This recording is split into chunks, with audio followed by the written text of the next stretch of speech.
Okay, hello everyone and welcome to today's webinar. We are starting a new series called What Every Executive Should Know About. And today's session is around data transformation, and we are really excited to interview a special guest to share DC Bar's inspirational data transformation journey. A few housekeeping notes before we get started. This session is being recorded and the recording will be emailed to you in the next day or so. We also encourage you to utilize the chat or questions window found at the bottom of your Zoom screen to pose any questions you may have during the session. We'd be more than happy to answer these as we go along. A few introductions. My name is Rachel Mason. I'm the marketing specialist here at Technion Data Solutions, helping with this series. And we have an exciting lineup of topics ranging from data governance, visualization, healthcare, data quality management, and much more. So be sure to check out upcoming webinars and events on our website at technionusa.com. And at this time, I want to hand it over to Technion Senior Sales Executive and true data enthusiast, the great Dave Haas, to kick us off and jump right into it. Wow, that is an amazing introduction. Thank you, Rachel. And welcome, Katerina. It's so nice to have you here. Definitely would like to thank you for taking the time. I know you've got a wealth of experience. Matter of fact, we were chatting right before we started, and I think we jointly discovered that you have 17 years in CIO and other high-level technology roles. So super excited to have you here, and thanks again. But before we dive into the interview portion, I wanted to just take a moment and kind of visualize where we're going to go today so that you guys get a feel for what this session is going to include. And what I'm going to do is I'm going to draw a little graph here. And I think what we're going to do is really start at the very beginning. And this is more of an intro to Katerina, an intro to DC Bar, and an intro into why this is an interesting story. So super excited about that. We're going to cover some of the high points that you saw, as well as perhaps some of the low points, some of the things that perhaps were challenging during your journey. And then throughout, we're going to really take a look a little bit closer at specifically what that journey looked like. So that's what we have in mind for today. Super excited about this and cannot wait to just dive in. So with that, what I'd like to do is actually start off with a little bit about, if you wouldn't mind, Katerina, just jumping into your personal journey first. And if you could kind of tell us maybe a little bit about your career path and how you got into the IT world to start. Thank you, Dave. Thank you for having me. And thanks for everybody who's taking 1 hour of their time to listen to what I'm saying. I have probably an unconventional path to becoming a CIO and the IT. I certainly did not set off thinking I'd work in IT. Just out of high school, I didn't really have any true calling. I was not sure what I liked and what I didn't like. So I decided to study physics. After getting my degree, I still didn't know if I really like physics, so I decided to take my PhD in physics. And I worked at CERN, the European Center for Nuclear Physics, before and after my PhD in nuclear physics. But after working at CERN for a while, I got frustrated with the size and the timeline of the projects there. They were too big, and the time between the offset of the projects and the results was way too long.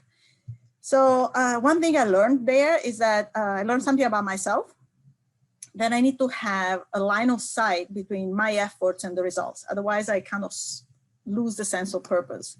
So one thing that I learned a lot also at CERN was working about computing. And so at that point, I decided to move to IT. It made sense. It was one of the things I knew how to do. And although the leaving the research field felt a bit bittersweet, felt like a failure at the beginning, in the hindsight, it was actually one of the best professional choices I ever made. And I never really looked back. The good thing is that not having a formal education in computer science was kind of liberating, because once I decided it was okay to shelf everything I had studied for so many years, I could whatever I wanted to be. And I started working IT in many different roles, and I've been doing that for 25 years now. So that has been a bit of a long way to get up to here. Amazing, amazing. Well, what initially attracted you to the association side of the association world, if you will? So when I decided to leave the research field, a friend of mine put me in touch with our former manager, who was the head of the IT department at the United Nations High Commissioner for Refugees. At the time, I was actually in Geneva. And so the way, they were looking for someone who could be able to solve IT problems. They had a lot of IT problems. I'm talking about the mid-90s. And, I was coming out of research. The only thing I knew was how to solve problems. That was really my biggest skill. And to my surprise, considering I didn't have a specific experience in IT, they actually hired me. And I was like, wow. And it's always about people who give you opportunity, right? That's all there is. And so I started working in the nonprofit world that way. It was the United Nations with a great mission, the refugees. And I've been working for nonprofit and associations since. The main, the DC Bar is essentially an association, operates effectively as an association. And associations are particularly interesting for me professionally, because they have, despite the fact of usually being small, it's rare for association being, larger than 200-300 staff. They have a very varied range of businesses. So they provide services to members, they publish journals, they publish books, they organize events, mobilize volunteers, provide the continuation of legal educations, they provide services to members and to the public. So it's rare to find organizations that are that size, but they have so many range of, so many business lines. So it's very hard to get bored, and I kind of like that. That's perfect. Well, speaking of DC Bar, what's the mission and how do you guys help the world? Yeah. So the DC Bar is a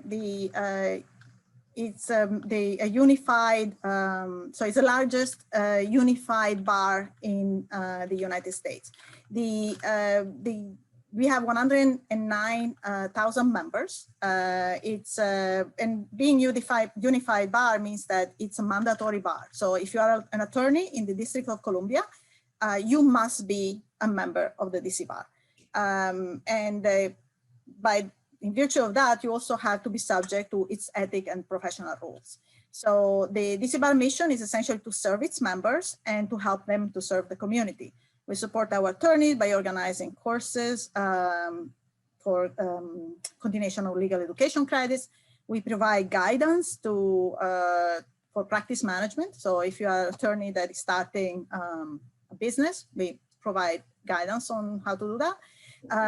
We provide advice on legal ethic matters. So if you are an attorney who has a case and you're not sure if there is a conflict of interest or something like that, you can come to us and we resolve that. And we even have psychologists on staff that run a confidential lawyer assistant program. So we also organize conferences, networking events, publish journals and books. From the public side of the services, we have two affiliated entities to the bar that manage the attorney disciplines. And they ensure that attorneys practicing in the District of Columbia are held accountable for violations of their professional conduct, rules of conduct. As CIO of the DC Bar, I'm also the CIO of the Pro Bono Center, which is a charitable organization associated to the bar, and their mission is to provide free legal assistance to individuals, nonprofit organizations, and small businesses. So we do a lot of things for being a small organizations after all. It sounds like it. That was interesting. Also, you got psychologists. Yeah. In the staff. That's amazing. Well, let's dive into, I think, what most of the folks here are probably really eager to hear about, which is the data side. And would love to start with just talking about how data is used and is valued at DC Bar. Yeah. So So we have two aspects of the data at the DC bar. So we are by constitution. So we were constituted by the DC bar court, the DC Court of Appeal. And we are the custodians of the licenses for the attorneys authorized to practice in the District of Columbia. So, and we need, by mandate, we need to keep every single record attorney since 1972 in perpetuity. So this kind of piles up. It becomes a pretty large data set. We also provide many services to our attorneys, and therefore we need to use that data to get to know them and to be able to provide services that are more tailored to their needs and to their interests. Because the mandatory bars, is a little bit like the DMV, right? You have to pay for your driving license, but it's kind of felt like an imposition. So often mandatory bars are considered almost like a tax on the profession. And that's why it's important to ensure that we honor our mission by providing targeted services and useful services to our members. So by the data transformation initiative, we intend to, this data transformation initiative wants to lay the foundations to do exactly that. So to have a data set that allows us to put the members, their interests, and keep track of all the interactions we have, they have with our business lines at the center of what we do, and to tailor the service that we provide them. Very cool. So deeper into the fun stuff now. On the data side, let's talk a little bit about the data transformation and data modernization journey that you're taking DC Bar on. And I guess the first place to start is maybe talk about some of the challenges that precipitated the data transformation and data modernization journey. So I don't know if some of the people in the audience are part of an association or not, but the DC Bar had the challenges that are pretty common to most associations. We have a limited set of customers, our members, in case, attorneys, and but we have this very wide variety of business lines. And each of these business lines, if they were their own business, would be using a business-specific tool. Because if you publish something, you use publishing tools. If you do continuation legal education, you do a learning management system or an event management software, and so on and so forth.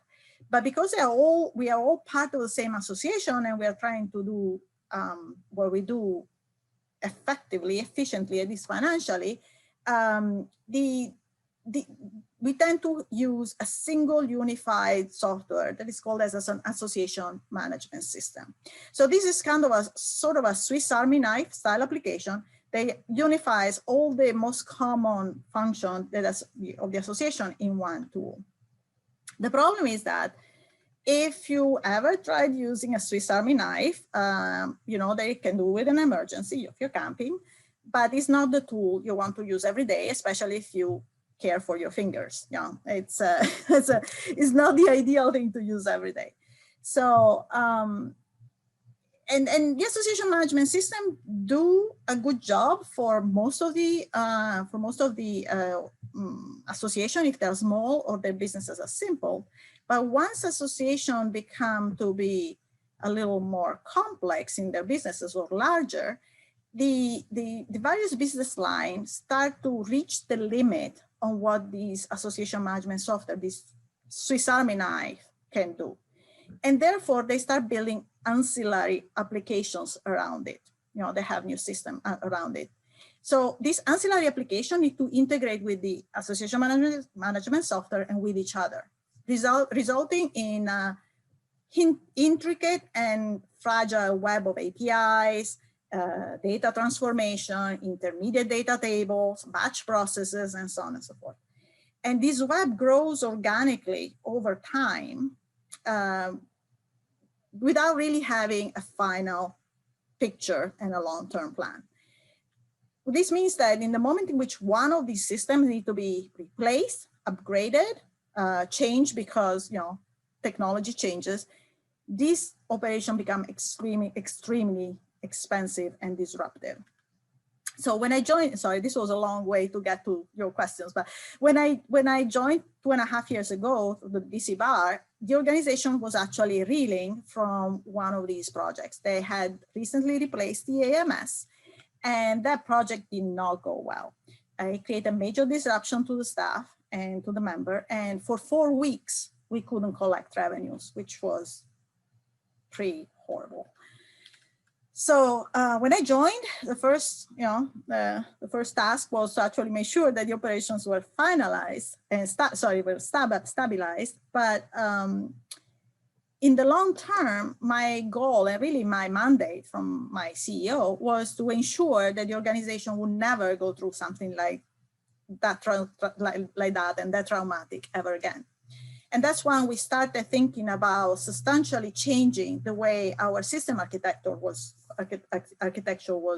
built, and we embarked in the data transformation journey.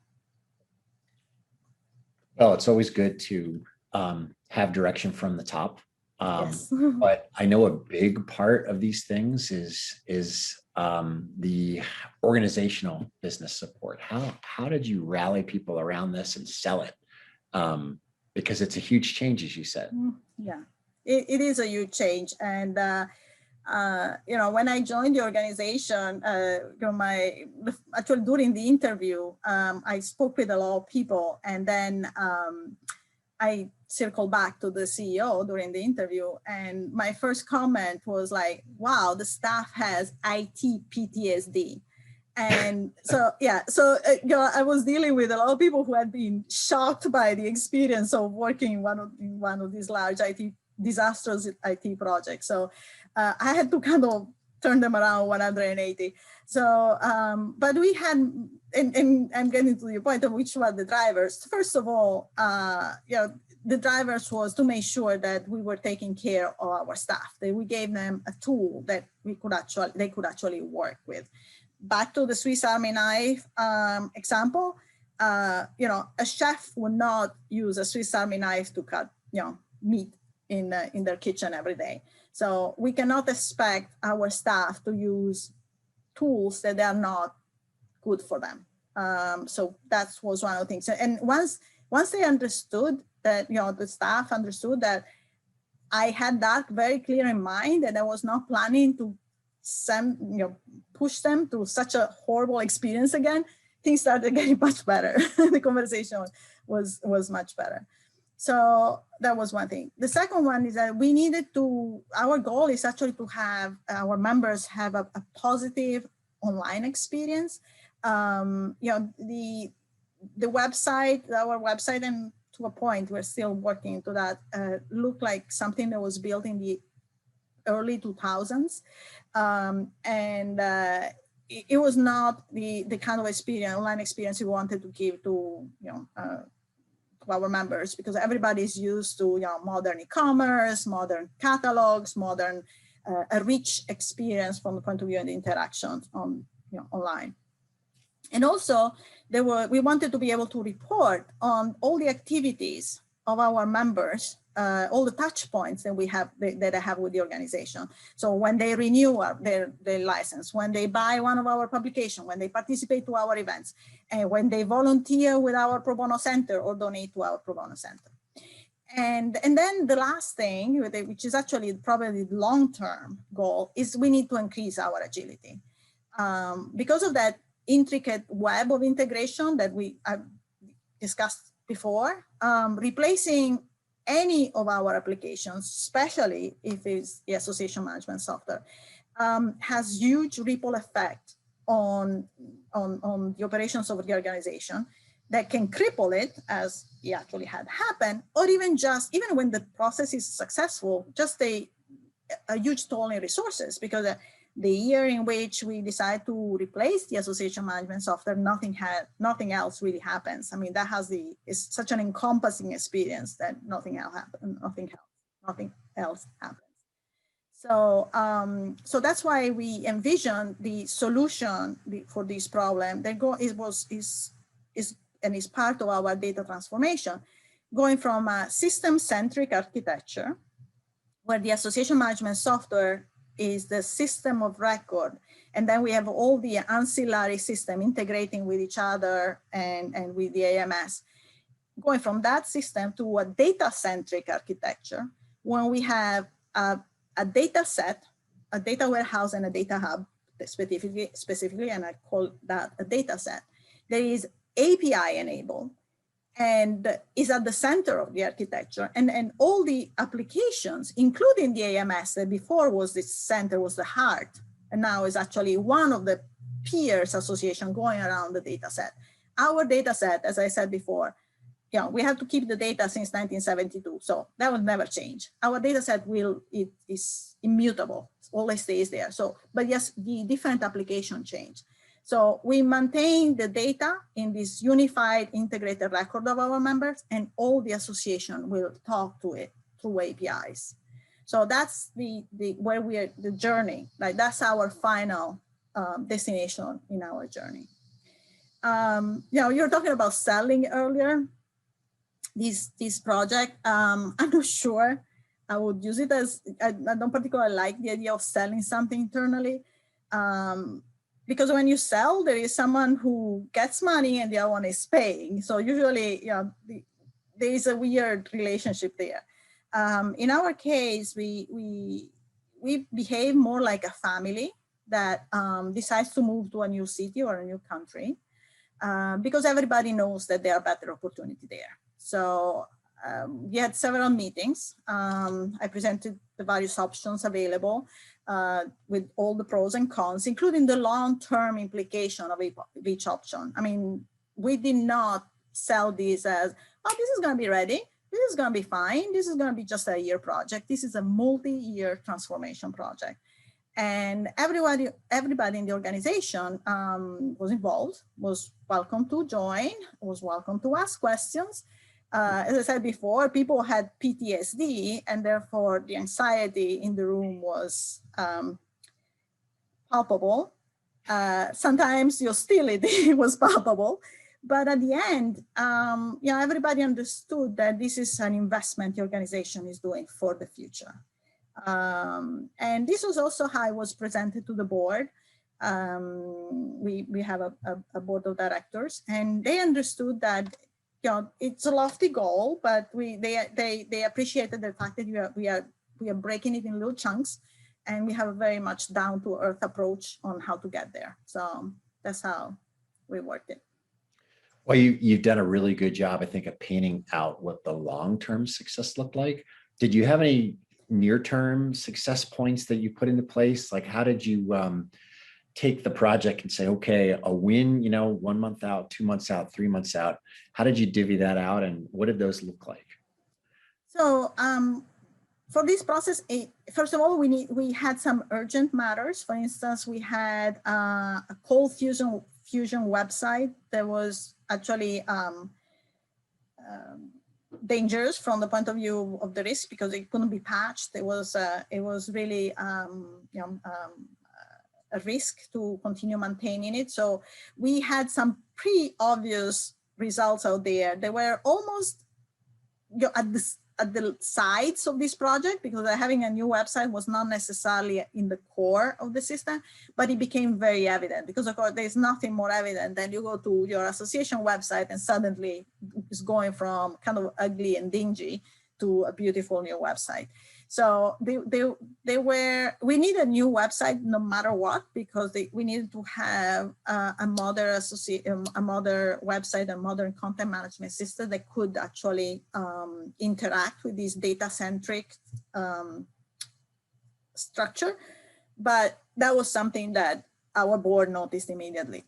Another thing, we replaced our e-commerce. That's something else that we did. And we replaced our e-commerce, and also very visible results right away.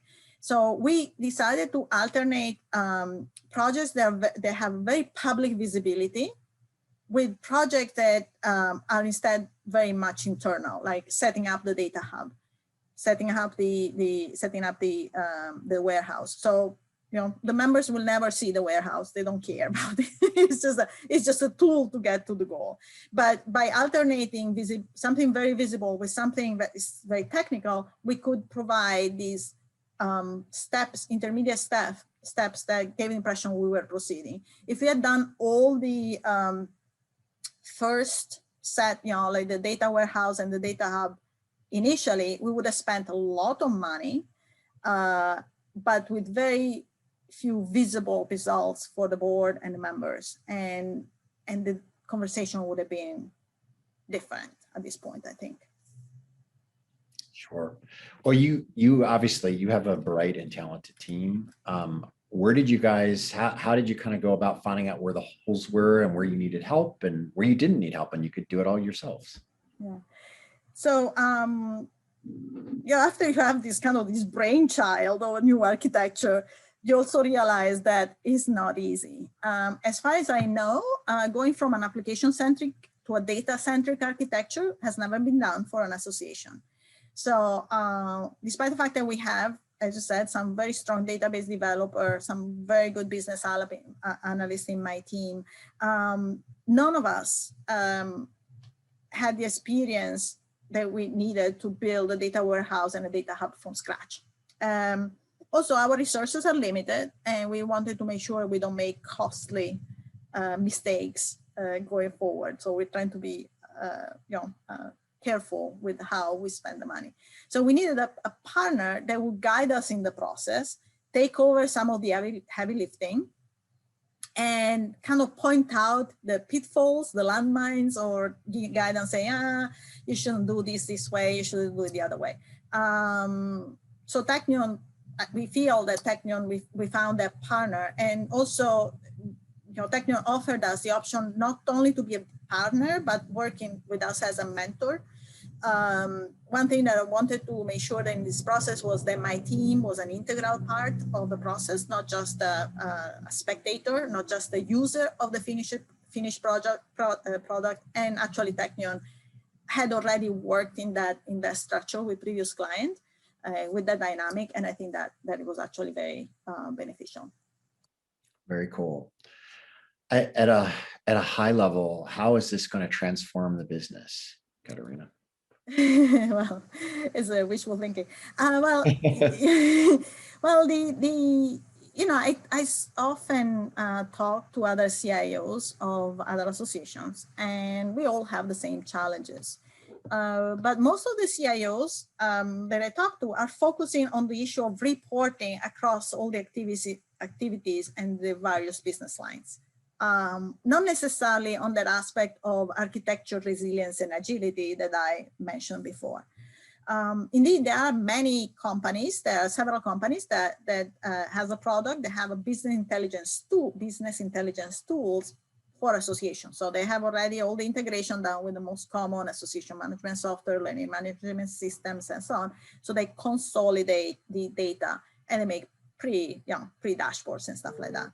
But of course, unless one changes the underlying architecture of the systems, these BI tools, they end up being yet another of these ancillary applications around the system-centric environment with the association management software at the center.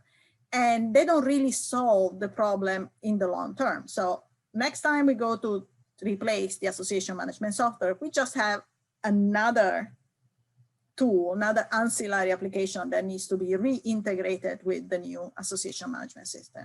So I hope that the DC bar will be able to start a new trend of technology in the association world, and that the Technion, being our partner in this project, will acquire the expertise needed to facilitate the process in other organizations. That's amazing. Thank you. Let's talk about the takeaways. Tell us about the takeaways from this journey at a high level, and even if you want to get specific, but talk about some of the big things that you've learned. So the journey is still long. So I'm pretty sure that if we have this conversation in a year time, we'll probably have a different or maybe longer list of takeaways. But sure. The first one, I will say that if you are thinking about any transformation project of this type, beware that it needs to be rooted in pain. And by this mean that you need to address a problem. make someone's job easier.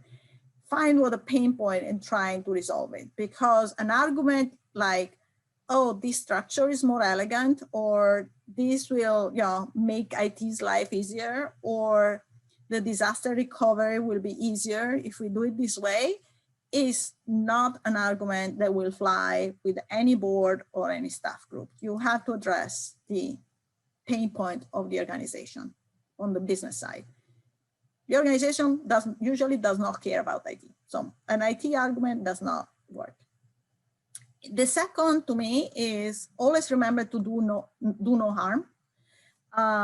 So at the bar, as I said before, we are effectively taking apart our association management system, something that has served, not very well, but has served so far the association, by replacing the various functions that currently fulfills with specific best of breed applications. In this process, we must ensure that our data remains available and reliable, and there are no disruptions of service. So in the moment in which I'm forced to say, well, it has to get worse before it gets better, I would have lost the trust of all the staff, all the members, and I won't be given a second chance. So I have to be really, really careful of do no harm. The third takeaway, I think, is watch your language. And I'm not talking about 4-letter words here, although they might fly now and then, but in the privacy of our server rooms. So when I talk about this, I refuse to talk about data transformation internally. I mean, this is, of course, is a conversation with IT people, with an IT company. But if I started talking about data transformation in any of the meetings I had with the stakeholders in my organization, I would have lost half of the audience, the first 5 minutes, and the second half after another 5 minutes. So you have to find a concept that the business stakeholders relate to. Data transformation is an abstract idea. Sometimes it's not even IT people can agree on what data transformation means. So find a name that sounds to with your stakeholders and not with IT. Just to give you an idea, I did something similar, not an equivalent project, not something similar, but an equivalent project in a previous organization, and we were calling Project Forklift because we were forklifting systems and replacing them with other systems. So the idea, actually, we had a little cute forklift, like a little cartoon forklift, as a symbol of the project. People related to it. They understood what the project, why the project was called Forklift, and it was almost like a mascot. They kind of liked it. So that was one. Find something that is catchy. Data transformation really doesn't cut it.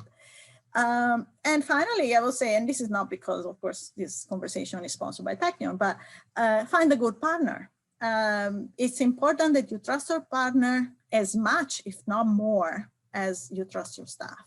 I think that's there will be times in which there is going to be a conflict of priorities, some resources shortage, funding shortage, and so on. And you want to be able to say, I trust that I got the best bang for my buck, and I trusted that my partner did the right thing for the organization. Wow. So when we started the interview, you talked a little bit about the awareness of taking on these big, huge projects at CERN, right? This sounds to me like it was a big, huge project that you made very easy by just talking at the right levels and understanding what people wanted, watching the language, doing no harm, and essentially, your process was rooted in pain, as you said, solving pain points from people. Along those lines, though, I would imagine that doing all of this during a pandemic caused its own unique set of challenges as well. Could you talk a little bit about that? Yeah, so we actually,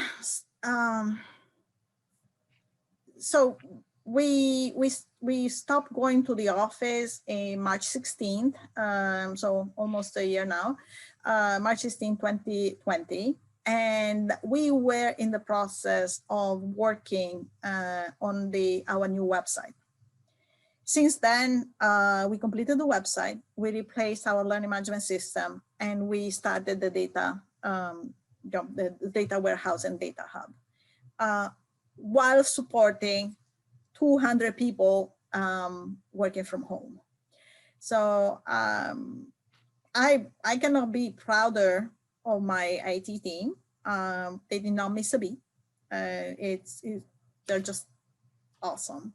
But I believe that there is a toll, and there is a price from working for the isolation and the stress of the situation. Some of my team members lost loved ones to the virus. Others have complex logistics at home. I mean, I'm pretty sure that all of you have, like a dog running into the room, a child screaming, or other things that happen. We all have life. I think we had to learn to be a little more flexible and a little more open about our humanity, and the shortcomings of our humanity. Said that though, the DC bar surprisingly, not surprised, but transition to the remote workplace surprisingly well. Of course, we had to suspend some of the activities, or we organize in-person events and things like that. These cannot happen anymore. But other than that, we continued pretty much to operate business as usual.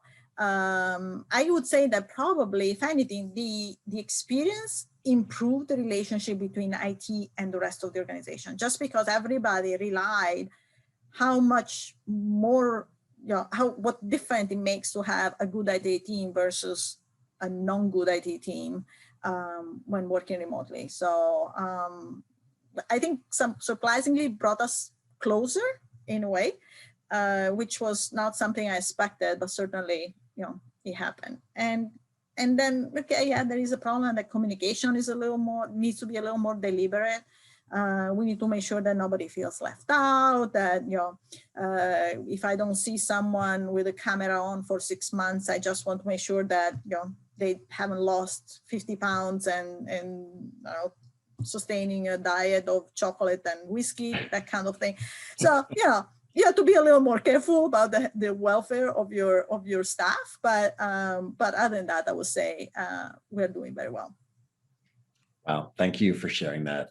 So let's shift gears just a little bit. I would like to talk about women in technology, and specifically would love to have you describe kind of what it's like to be a senior female leader, really in a male-dominated IT industry, and maybe any advice that you have for other women that are out there and aspiring to get where you've been. It's, I've been a woman my whole life, and so it's really the only perspective I have. So I'm not sure how I can talk about the difference between a male leader and a female leader is. But all I know is that when I'm in a work setting, I don't really think of myself as a woman. I think of myself as an individual. I have the same strong voice, thoughts that I believe to be valid, opinions that I believe as well to be qualified as any of my colleagues, regardless of gender. So, and in the moment in which I think women think themselves as women, kind of like we go in this box that was built for us, and with the expectation that we stay in there. I mean, it's almost like something that we do to ourselves. So by not thinking of myself as a woman, I think I'm facilitating my role as a peer rather than the woman of the group. Usually I become aware that I'm a woman indeed, only when someone else does something that reminds me of that fact, and they put me back in the box. I have to admit, it still comes from the left field. I mean, really still have to get used to that. I hope I'm getting better at handling that. But I have an episode, an anecdote. So it was, I think, about 3 years ago, maybe 4. Time is, with COVID, time has been kind of has a different consistency. Anyway, a few years ago, I was invited as part of a panel of IT leaders, and I was asked a question. And in reply to the question, I said something, I don't even remember what I was, that the moderator did not agree with, which, fine, it was opinions and technology and stuff like that. And instead of just, objecting to what I said and discussing the subject as he would have done with any of my other male panelists, I was the only woman in the panel, he told me, it's like, oh, shut up, go back to the kitchen. I was like, what? Seriously, I was stunned. There were several women in the audience, and he did it half jokingly, oh, shut up, go back to the kitchen. But there was an audible gasp from the women in the audience, and it took me a second to react. I was like, what? I found, miraculously, the strength to confront him right away. I told him, don't you dare ever saying that to me again. And on the stage. But that kind of put me in the position of having to defend myself on something that had nothing to do with the reason why I was there. At that point, I was not an IT leader talking about whatever we're talking about. I had to defend myself as a woman. And that was abusive. I mean, that was demeaning. So for the remainder of the panel, I can tell you, I was fuming. I mean, I actually wonder if there was smoke coming out of my ears because I was so mad. And I couldn't really be focused as much as I wanted to be in my answers. So despite the fact that, I replied back, I kind of stood my ground, there was a damage that was done to my contribution to that panel and the way I saw myself contributing to the panel. So I don't think that any of my male colleagues would have ever experienced something like that. These experiences were, when they happen, it hurts. I try to move on whenever possible because outrage, anger, and bitterness are a very, very, very, very, very heavy baggage to carry with you. But I think it takes strength and it takes support from, when I got off the stage, I had a lot of friends, male and female, who came to me. It's like, wow, that was wow. Never seen anything like it on a stage. So have a strong support network, and that's certainly something that that helps us rebuild that confidence that gets chipped away every time something like that happens. For the lack of the number of women in IT, I think it's mostly an issue of girls that do not choose technology or science as careers. Because I think that once they do, actually IT is probably one of the fields in which women have the most chances to raise to the top. Because results are so much more important than the networking, playing golf with the boys, being part of the circle or whatever, is sometimes an element for becoming an executive for men.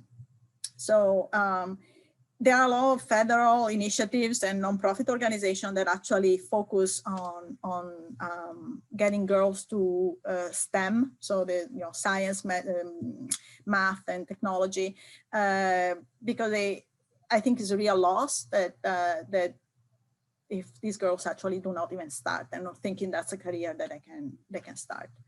For women that are already in technology, though, I would say that don't wait for someone else to validate you. Don't minimize your own experience. That's something that often we do. And women often focus on our failures when talking or thinking about ourselves. So, women do that more than men. We lay awake at night and reliving and replaying in our head our missed opportunities. I should have said something else. I did that wrong. it is something that again is a baggage that we carry for ourselves and something that we do to ourselves.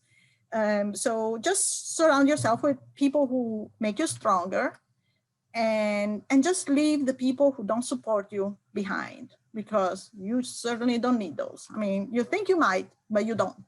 Just move on from nobody. And that can be, you know, a partner, a manager, a friend. Just surround yourself for people that support you. And that's true also for men, by the way. That's just a human, something, yeah. Wow, well, that was amazing. Thank you so much for sharing and sharing your personal story, Katerina. At this point, I'd love to open it up to anyone else out there in the audience that would like to send along some questions for Katerina. And we have a couple here just to kind of start it off. The first is, could you tell us your favorite websites, books, any resources, anything you find useful that helps you in your day-to-day life? This is a shortcoming of mine. I really don't like reading books about technology on my work. Books are my happy place.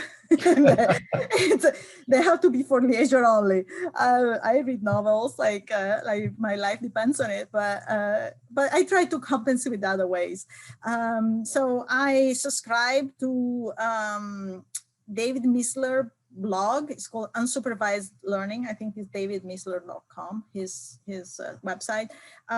David Misler is a security specialist, but he's really just a very sharp guy. He has a lot of interesting ideas. In his blog, talks about security, news. Sometimes it gets political, so you might not agree with him, or might not agree with his position, but it still, I think, is very provoking. And he talks about all sorts of subjects, from AI to happiness. I mean, very wide range, always interesting. I also follow, what's his name? John Mello's blog. He's also a cybersecurity expert who talks about technology in general. He has a very good blog. And then as a publication, actually, my husband is an MIT alumni, and we get the MIT Technology Review at home, and I kind of like reading it, and they're always the cutting edge things. I mean, it's interesting how you read these almost science fiction things in the MIT Technology Review, and 5 years later they become a reality. So it's pretty. It reminds me that once upon a time I was a scientist, so that was fun. But in general, in general, any resource that spark some curiosity in me, and then they trigger, the rabbit hole of personal research, is something I enjoy reading. I love it. Are there any professional associations or anything that you belong to that you find helpful? So I belong to two professional associations. One is the Society for Information Management, and the other one is the American Societies for Association Executives, ASA.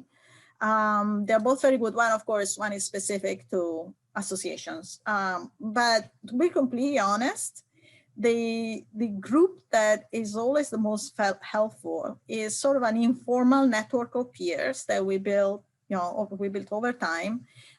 We actually have even a little mailing listserv, and we created this mailing list, and anybody can ask a question. Do you have a vendor that is good for this and that? And by the way, that's how I discovered Technion. I asked one of my peers, and then they just say, "Yeah, I work with Technion," or how do you resolve that? Are you having this challenge? What do you recommend me to do about different matters? And the big value is that the secret sauce of the group is that we have each other's back. I mean, our exchanges are candid, they're honest, and we know there is no hidden agenda of anybody who participates in that group. So it also helps that we, at least before COVID, we used to regularly meet for happy hours. So it's one of the things that always helps in these cases. I miss those days of happy hours. Yeah. Well, we have hit our time. I think that's all of the questions. Katerina, thank you again so much. This was Thank great. you very much. Thank you so It was much. a pleasure. This was a pleasure. And thank for everybody who, hang around for this long until now. All right. Thanks so much. Thank you. Bye.